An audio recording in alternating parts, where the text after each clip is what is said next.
Marketing and branding are the same thing. That is absolutely not true, and I'm going to talk you through why that is.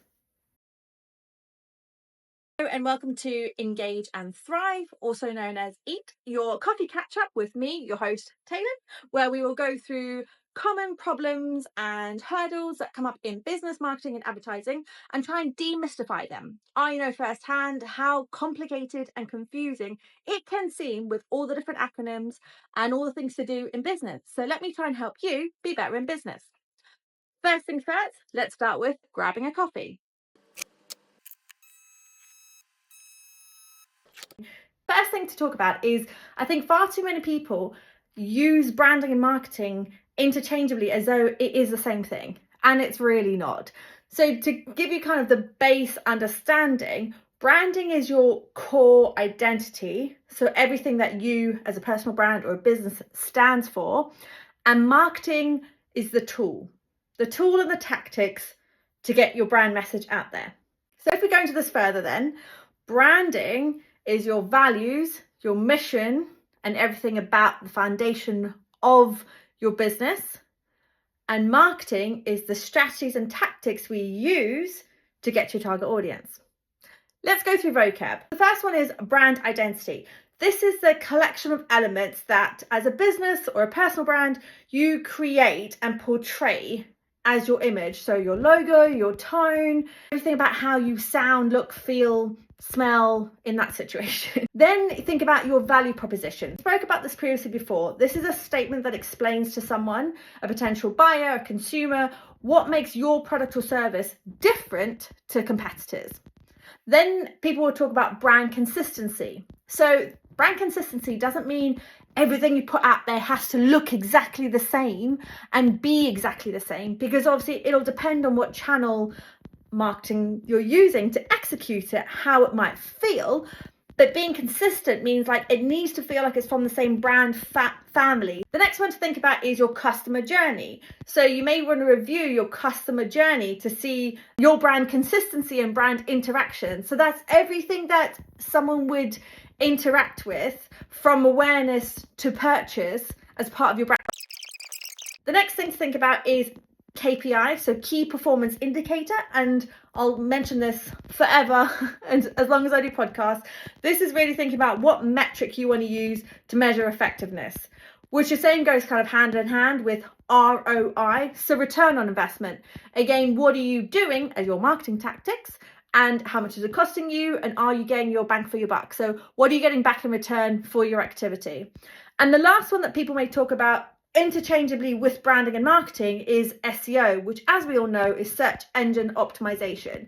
So then today we're kind of going to go through the principles and the differences between branding and marketing as opposed to key takeaways. So just more of really understanding how you use the two or what you do with the two and how they are different. So to start off with, we're going to talk about which should come first. And obviously branding should come first.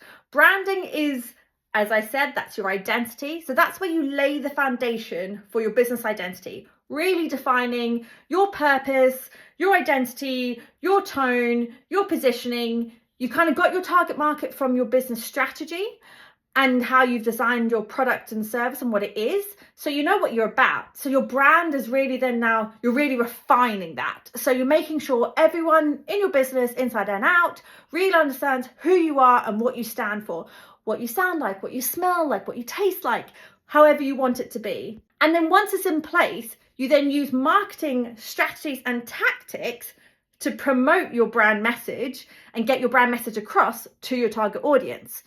But everything about what your brand stands for will help guide your marketing channels and your marketing strategy. And obviously the stronger your brand is and the stronger your identity or presence and your understanding of your target audience, the better and more refined your marketing tactics and your marketing strategy can be.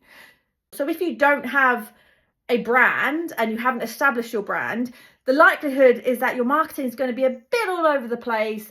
And when you see, for example, on social media and people are posting and they're using all kinds of graphics and images and they don't really know what they're doing. And if you saw it in your feed and you took the logo off, Would you be able to identify who they are? And I think that's really important. If you're thinking about your brand identity, if you took your logo off anything that you're doing, product or service, website, social media, branded swag, clothing, whatever, would someone be able to identify your brand without the logo on? Is your consistency that fluid that they can identify it? So now if we're going to go through about branding. So things to, I suppose, bear in mind about branding is you want to keep consistent, your brand consistent. Keep your messaging, visuals, tone, all your touch points consistent. I just want to keep reiterating this. It doesn't mean it has to be the same. It just has to be consistent. And I think people far too often forget about the whole customer journey. So a lot of people are really, really focused on getting the attention of the customers to like, hey, notice us. And then when you're actually like shipping your product or service, or after they've received your product or service, it kind of almost like goes downhill and goes flat. And then again, I've spoken before about retainment, which is a whole nother episode, but actually what happens after? What's their customer experience? If you gave them loads of attention in the beginning and your brand was really cool and really funky, and then they got your product or service and then nothing happened, like, again, what's your brand consistency? Then you want to think about your identity. So what is your values? What is your mission statement? What really defines your brand? Who do you stand for? What's your unique selling point? How do you talk about your brand compared to competitors? And get comfortable with this. It's an old legacy thing that people used to talk about, the 1 minute elevator pitch. So basically, if you were stuck in a lift or an elevator with someone and you had to talk to them or sell in your brand, how would you sell it in? So getting really comfortable with talking about your brand, what you stand for, what you're about, and yeah, what's your proposition? So like, just tell me in a minute. Then think about the emotional connection. So you really want to build trust and loyalty with your audience, right? And we've spoken again many, many times over about your target audience. So what's that emotional connection that you have? Your product, your service is not for everyone. You do have a target customer. You just need to find out who it is, dig a little bit deeper, and then get that emotional connection. What really is going to make them tick and actually like stay on your feed and social media, or click on your advert that they see, or if they saw it in a magazine, really get them to like pay attention to that magazine, or if they're in a shop and they see lots of products, what's going to stand out to them emotionally, because the emotional hook is really important to get them to pay attention to your brand. Now let's talk about marketing principles. So your marketing principles, really, let's talk about your target audience. You've lightly touched on your target audience as part of your brand, and you would have that as part of your business strategy. But actually, how do we really define your target audience? How do you really understand who they are, what they're doing? I like to use an example of what's their day in their life. What does their typical day look like? And therefore use those interactions as strategic ways of marketing to them. And again, we've covered off before about your active target market and your passive target market. And this will really come into your marketing about how strategically you're doing your marketing. Are you doing more brand awareness, or are you needing sales? So you need your active target customer. Then you're thinking about your value proposition. So like I said, what makes your product or service different? What is your proposition?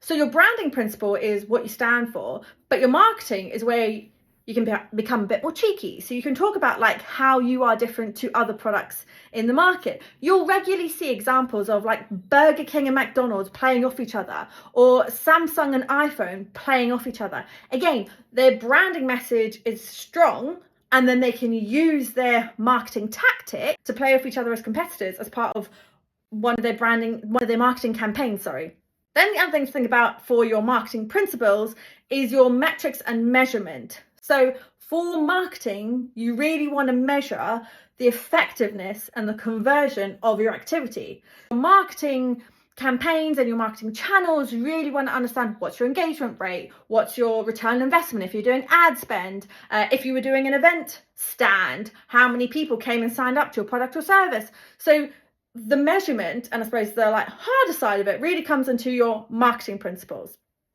So now, just to give you a couple of examples of real life brands and the difference between marketing and branding. So if you think about Dove, for example, Dove focuses on, as a branding perspective, self-esteem, body positivity, natural beauty, and their mission is really to help women feel confident in their own skin. So they want to break down stereotypes, they want to break down filters, etc. So Dove's marketing campaigns are then around real beauty and emphasizing real women, real models. So you'll notice they never use like size 0 models. They're reinforcing that message of inclusivity and what the brand stand for and body positivity. And there will be a product in there, but it's really about getting that message across as part of their marketing tactic.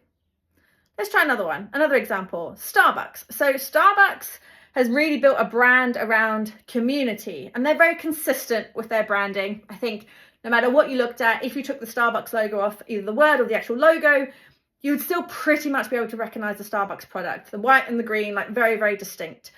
And theirs is more about like the high quality experiences and positioning themselves more than just a coffee shop. So if you notice, you'll never time constraints sitting in a Starbucks. If you're working there or whatever, or just sitting having a coffee, no one's going to rush you and want the table. But marketing campaigns that Starbucks would use is about the seasonality and the lifestyle culture that they're creating around it. So pumpkin spice lattes, toffee nut, or if you want to buy your toffee nut capsules and everything around the seasonality. And again, if you think about content that they may share or reshare from people posting, it's very much around the lifestyle that you have by drinking Starbucks. So again, that's a positioning around, that's a marketing tactic that they're using to position their brand. So another one to think about is Tesla. So Tesla's brand is really about innovation, sustainability, cutting edge technology. If you think about anything that Tesla does, even if you don't like the Cybertruck or whatever it is, it's still ahead of things, right? And it still gets people talking about it.